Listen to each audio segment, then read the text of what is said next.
Tonight, breaking news as we come on the air here. Authorities warning of life-threatening storms moving in right now. Also breaking tonight, the chilling images just in. A suspect has opened fire at a pharmacy, killing one. Authorities say he had a grudge against pharmacies. First tonight, these severe storms moving in from Dallas right up to Detroit, and all of this then moving east. Possible tornadoes, damaging winds, and blinding rain. Lee Goldberg standing by with the forecast. Just in that harrowing scene, authorities say a gunman opening fire. The deadly pharmacy shooting. They say he was angry with pharmacies. And it all comes tonight as the suspect in the murder of the United Healthcare CEO is also in the news. U.S. Attorney General Pam Bondi now seeking the death penalty against Luigi Mangione. Also tonight, multiple pedestrians hit on the streets of Boston. An out-of-control truck jumping the curb, hitting pedestrians, smashing into a restaurant. Tonight, President Trump set to escalate his trade war, imposing massive tariffs on America's trading partners around the world. Economists say this will likely hike prices here in the U.S. Tonight, the massive new firings as well, this time federal workers at the FDA and the CDC, among other health agencies. We're watching the high-stakes elections tonight in 2 states, the first major test for President Trump, and Elon Musk spending millions on the race in Wisconsin. What the voters are saying about Musk getting so involved. The Yankee star and the death of his 14-year-old son. There is news tonight on a possible cause now. The Trump administration acknowledging they wrongly deported an immigrant to that notorious prison in El Salvador, calling it, quote, an administrative error. Overseas tonight, the remarkable rescue, a 65-year-old woman pulled from the rubble 91 hours after that 7.7 earthquake. The images coming in tonight, the cruise ship rocked by rough seas, waves up to 40 feet. The former Full House star and what he's revealed about his personal battle. And Bruce Springsteen paying tribute tonight to the man who inspired one of Springsteen's biggest hits. And you'll remember the moment. From ABC News World Headquarters in New York, this is World News Tonight with David Muir. Good evening, and it's great to have you with us here at a very busy Tuesday night. We begin tonight with what authorities say are life-threatening storms moving in right across several states at this hour. Dallas all the way up to Detroit tonight, and then this whole system moves right into the east. We have just learned a tornado watch has been issued for 3 states as we come on tonight: Texas, Oklahoma, and Kansas. Now, this system pushing out of the Rockies, severe storms and possible tornadoes moving in across the Midwest and the South, damaging winds and a very dangerous flash flood threat. These storms targeting many of the same areas, still reeling from the deadly storms that just moved through. Tornadoes and heavy winds. This roof ripped off a home in Jackson, Michigan. A ring camera capturing the storms blowing through Conway, South Carolina. Wind gusts up to 60 miles an hour. Now these new storms moving in for millions tonight. Chief Meteorologist Lee Goldberg of WABC leading us off tonight to time this out. And Lee, this could be a dangerous night ahead.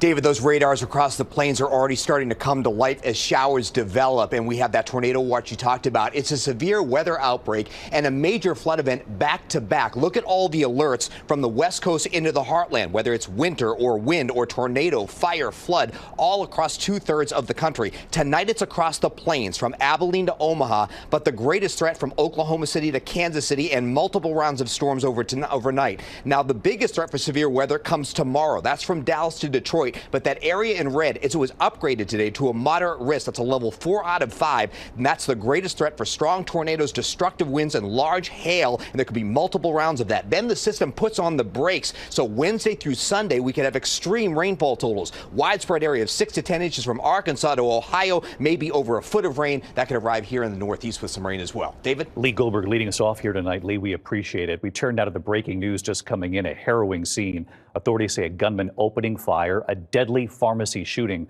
Authorities say he was angry with pharmacies. And it all comes as the suspect in the murder of the United Healthcare CEO is also in the news tonight. U.S. Attorney General Pam Bondi now seeking the death penalty against Luigi Mangione. ABC's chief investigative correspondent Aaron Katersky tonight with the images from this deadly pharmacy shooting just coming in. Tonight, police in California are investigating a deadly shooting targeting a major pharmacy chain after this man allegedly shot a Walgreens employee. The suspect, Narciso Gallardo Fernandez, is seen, police say, shooting at this surveillance camera inside the store, where he allegedly shot and killed employee Eric Velasquez and opened fire on other workers as they fled outside. A customer inside, hiding in the store bathroom.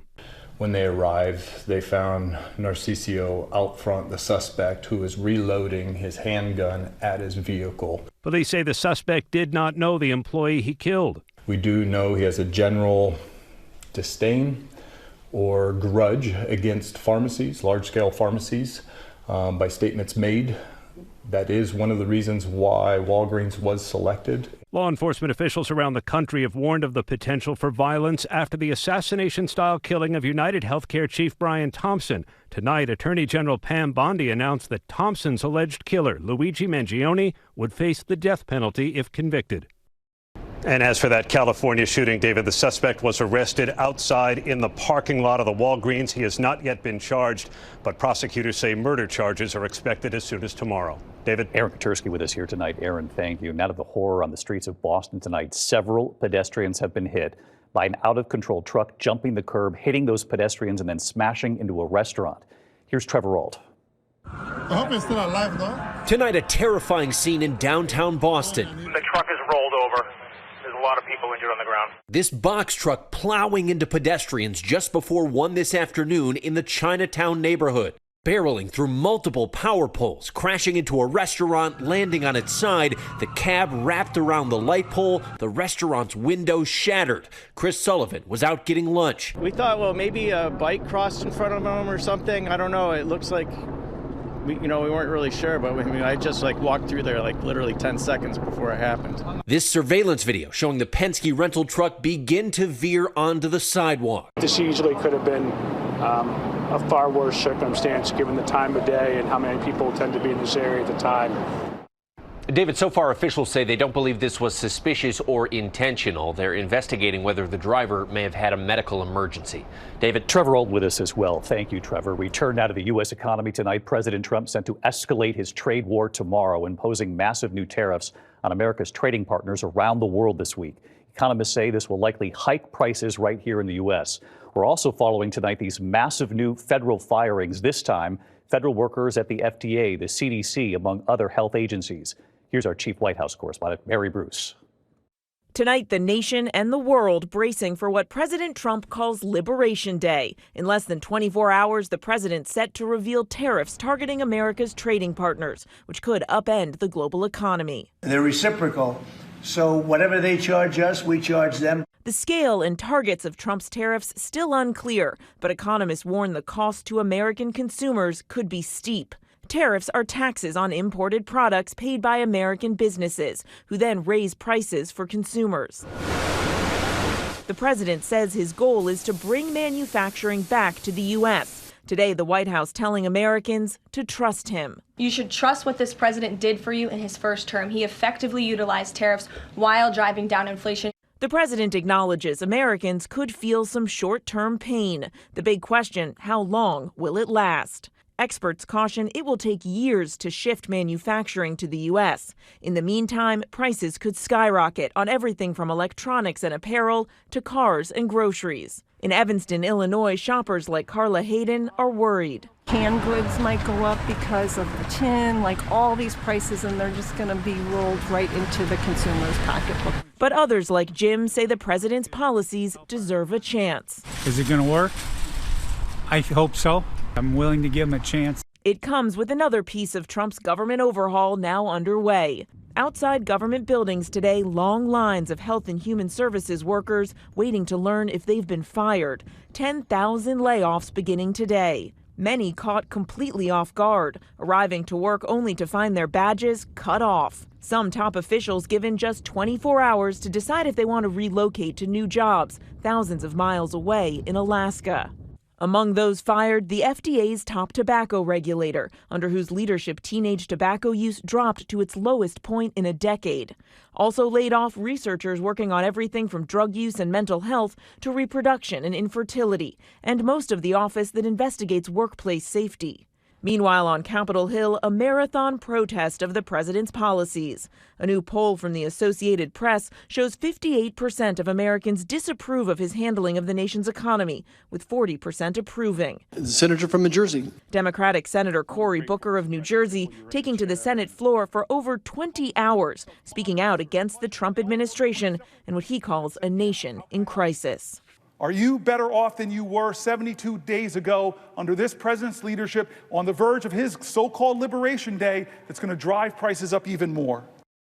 So again, President Trump making his big tariff announcement here tomorrow at 4 p.m. after the markets close. And tonight, news on another front. The Washington Post reporting embattled National Security Advisor Mike Waltz conducted government business over his personal Gmail account. It comes after Waltz accidentally included a reporter in a group chat on the commercial app Signal where attack plans were shared. The White House tonight not denying the new report, but they say Waltz was forwarding emails sent to his personal Gmail to his official account, and they insist no classified material was sent. David. Mary Bruce live at the White House again tonight for us. Mary, thank you. We're also watching high-stakes elections in 2 states tonight, including a seat on the Wisconsin Supreme Court, the first major test for President Trump at the polls. And Elon Musk is spending millions of his own money on this Wisconsin race. And tonight here, you'll hear what voters have to say about that. Here's our senior political correspondent, Rachel Scott from Madison. Good morning, everyone. Tonight, the first major test at the ballot box for President Trump and Elon Musk.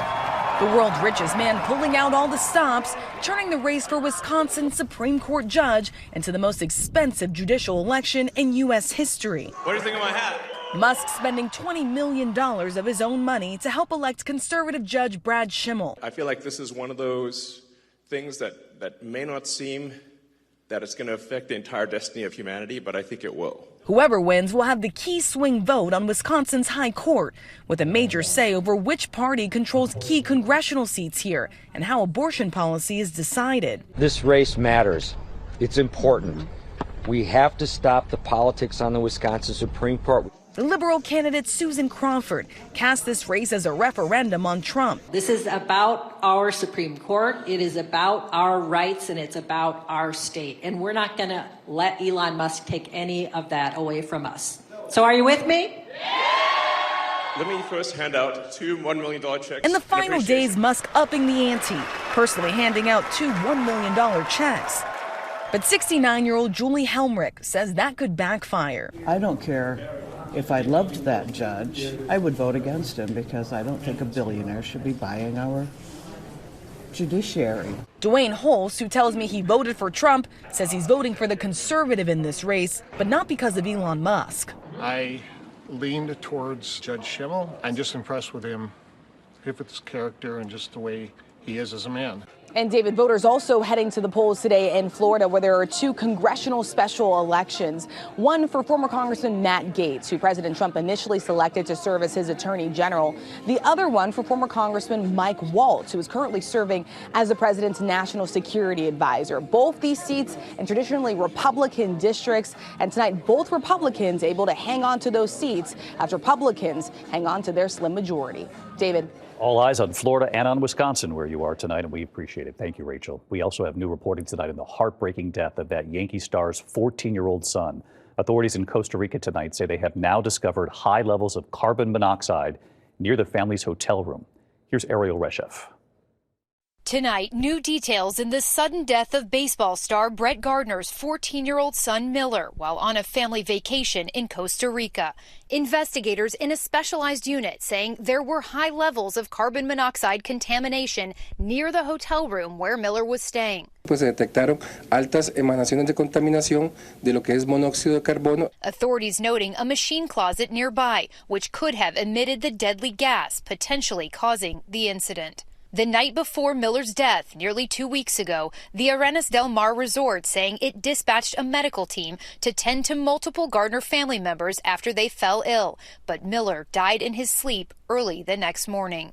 And tonight, the hotel saying it is cooperating with the investigation, acknowledging the elevated carbon monoxide levels in the machine room, which is not occupied by guests, but saying those levels were non-existent and non-lethal in Miller's room. Miller's family and the world of professional baseball. Please join the Yankees in a moment of silence. Grieving his tragic loss. David, there is still no official cause of death until the final toxicology report is released, and that could take a couple months. David? Ariel Reshef reporting tonight. Ariel, thank you. Tonight, the Trump administration is now acknowledging they wrongly deported an immigrant to that notorious prison in El Salvador, calling it an administrative error. Here's Pierre Thomas. Tonight, the Trump administration acknowledging this man was inadvertently sent to a notorious mega prison in El Salvador because of an administrative error. Lawyers for the Salvadorian man, Kilmar Armando Abrego Garcia, identified in these prison video screen grabs by his U.S. citizen wife, are petitioning for his immediate return. They say Abrego Garcia was removed against a 2019 judge's order, preventing him from being sent back to his home country. The White House, though, acknowledging the oversight, unapologetic. It was an administrative error. The administration maintains the position that this individual who was deported to El Salvador and will not be returning to our country was a member of the brutal and vicious MS-13 gang. Abrego Garcia's family says he's no gang member and have heard nothing about his condition for weeks, saying this has been, quote, a nightmare. On March 12th, Abrego Garcia was stopped by ICE officers in Maryland, where he lives with his wife, Jennifer, and 5-year-old son who has autism. He ended up on one of these 3 flights deporting alleged violent gang members to El Salvador on March 15th. David, the Justice Department argues there's little it can do to get this man back from El Salvador. A hearing on the case is set for Friday, David. All right, Pierre Thomas live in Washington. Pierre, thank you. When we come back here tonight, a stunning rescue this evening, a 65-year-old woman trapped for 91 hours. Also, Bruce Springsteen's new and touching tribute tonight. And then watch this, the cruise ship rocked by 40-foot waves tonight, passengers thrown. Where this happened in a moment here. Overseas tonight, the rescue 91 hours after that 7.7 magnitude earthquake in Southeast Asia. Firefighters in Myanmar rescuing a 65-year-old woman. She'd been buried for those 91 hours, nearly 4 days. She's okay. Separately, a young girl recording on her cell phone trapped with her sister and grandmother, all of them rescued as well. Tonight, a cruise ship rocked by waves up to 40 feet. Quark Expeditions Ocean Explorer sailing through Drake Passage between the tip of South America and Antarctica. Passengers were tossed around, many struggling just to stay on their feet there. When we come back tonight, the former Full House star and what he's revealed about his personal battle, and Bruce Springsteen's powerful new tribute tonight. You'll remember the line in that song.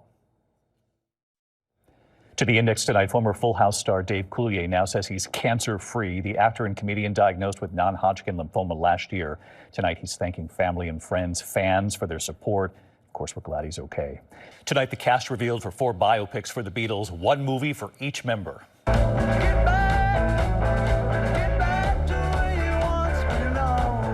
Oscar-winning director Sam Mendes calling it a quadrilogy from their early days in Liverpool to their breakup in 1970. Gladiator 2 star Paul Mescal will portray Sir Paul McCartney. Barry Keoghan will play Ringo Starr. Stranger Things actor Joseph Quinn with the role of George Harrison. And Harris Dickinson will play John Lennon. All 4 movies set for release in April of 2028. When we come back here tonight, Bruce Springsteen and his hit song Glory Days. And there was one line in that song and why it's in the news tonight. Finally tonight here, Bruce Springsteen and his moving tribute to his friend from back home. You know the Springsteen song.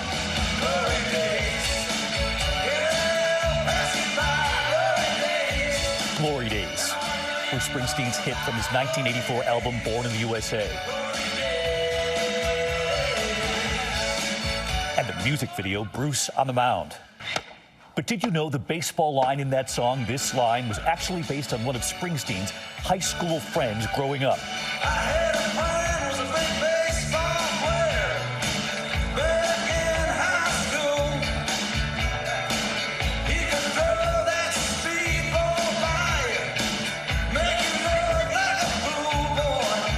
Both from Freehold, New Jersey, running into him years later at a local bar.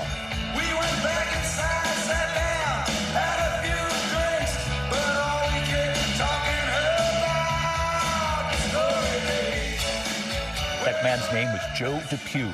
He would say years later in an interview, the first time he heard the song, he knew it was him. I knew right away, he said. It's an incredible compliment. Bruce Springsteen over the years talking about the importance of never forgetting where you came from. What you are doing without a connection with the community and with the people I grew up with, it wouldn't have meant anything. It wouldn't have been anything, you know. Tonight, we've learned that high school friend behind that line in the song has now died at 75 after a battle with cancer.